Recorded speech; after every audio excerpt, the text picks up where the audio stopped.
L'atome se définit comme étant la plus petite partie d'un élément, d'une substance, la plus petite quantité d'un corps simple qui possède, d'autre part, la capacité d'entrer dans une combinaison chimique. Nous allons comprendre grâce à cette petite animation très simplifiée de quoi est constitué un atome. Pour cela, nous avons choisi une des substances les plus simples de l'univers, c'est-à-dire la molécule d'eau. La notion de molécule d'eau ne peut se concevoir qu'en pénétrant à l'intérieur de la substance eau elle-même. Le verre que nous observons actuellement regroupe quant à lui un nombre inimaginable de molécules d'eau, à savoir plusieurs milliards de milliards de milliards de molécules d'eau. L'atome, essence de toute chose, est lié à de grands noms de la science. Lavoisier, Dalton, Gay-Lussac, Mendeleïev avec sa classification périodique des éléments en 1868, Einstein bien entendu, Planck, Rutherford qui découvre le noyau en 1911 et dont nous allons reparler un peu plus loin, Bohr et Sommerfeld, De Broglie et sa mécanique ondulatoire en 1923, Chadwick qui découvre le neutron en 1932 et sans oublier bien entendu les Joliot-Curie.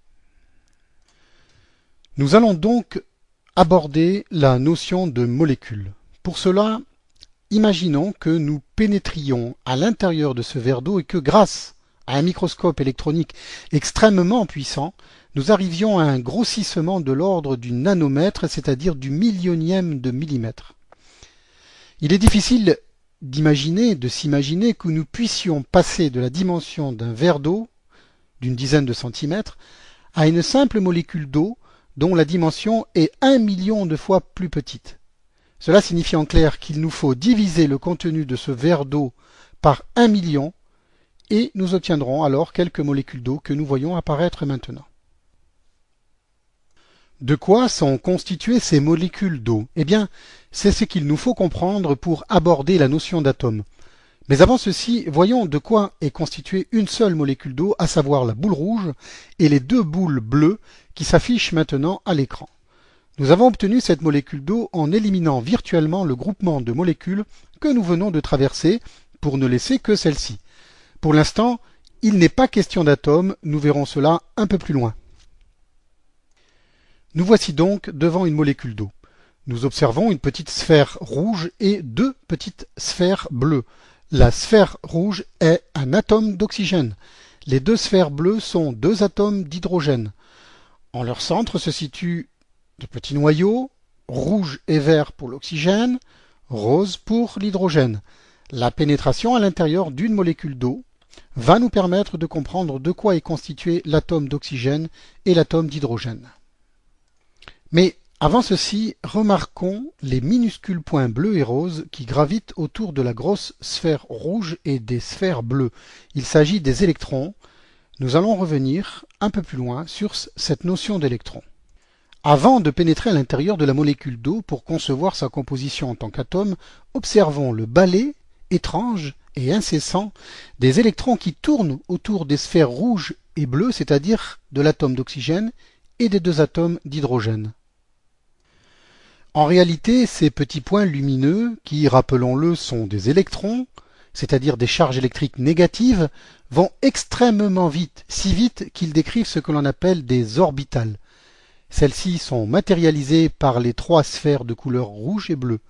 Nous avons réduit prodigieusement la vitesse des électrons de façon à ce que le spectateur puisse bien visualiser le parcours de ceux-ci. Essayons de suivre leur trajet. Nous remarquons un fait très important, ils vont et viennent entre les différents atomes d'hydrogène et d'oxygène de façon à les maintenir solidement entre eux. Sans ce trajet incessant des électrons, la molécule d'eau ne pourrait exister, c'est-à-dire que les atomes d'hydrogène partiraient d'un côté et l'atome d'oxygène partirait de l'autre, brisant ainsi la molécule d'eau. Pour mieux saisir ce phénomène, il est nécessaire de savoir que l'oxygène, plus précisément l'atome d'oxygène en rouge, possède 8 électrons. Chaque atome d'hydrogène possède un seul électron. Les deux électrons d'hydrogène et les deux électrons d'oxygène sont mis en commun pour la bonne stabilité de la molécule d'eau. En réalité, l'orbital est virtuel. C'est le mouvement incessant des électrons entre l'atome d'oxygène et les deux atomes d'hydrogène qui constitue cette espèce de coque que nous voyons ici. C'est la raison pour laquelle celle-ci peut être transparente comme nous l'avons dessiné sur cette partie de l'animation. Sur cette photographie de la molécule d'eau à un instant donné, nous pouvons visualiser les 4 électrons.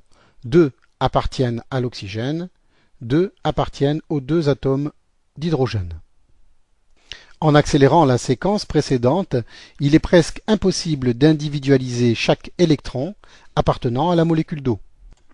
Isolons maintenant un seul atome d'hydrogène pour comprendre sa composition et son fonctionnement.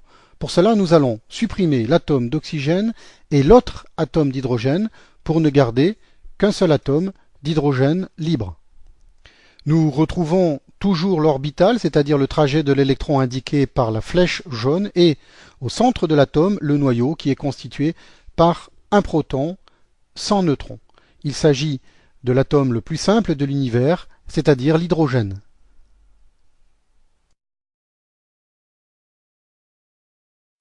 De la même manière que nous avons isolé un atome d'hydrogène, nous allons maintenant isoler un atome d'oxygène pour en comprendre sa structure.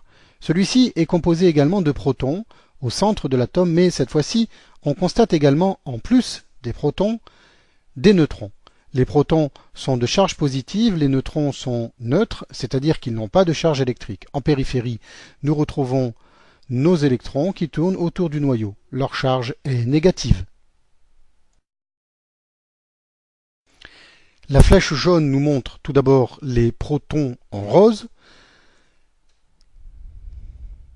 les neutrons en vert et la couche d'électrons périphériques de l'atome d'oxygène.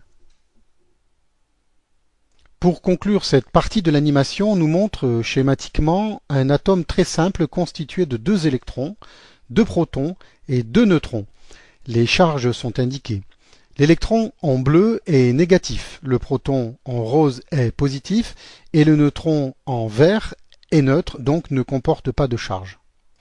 Abordons maintenant, pour terminer cette vidéo consacrée à l'atome, la notion d'ion. Quand un atome perd un électron, il devient ion positif. Inversement, quand il gagne un électron, il devient ion négatif. Cette partie de l'animation nous montre la constitution d'un ion positif par perte d'un électron. En effet, il ne reste plus que le proton qui est positif.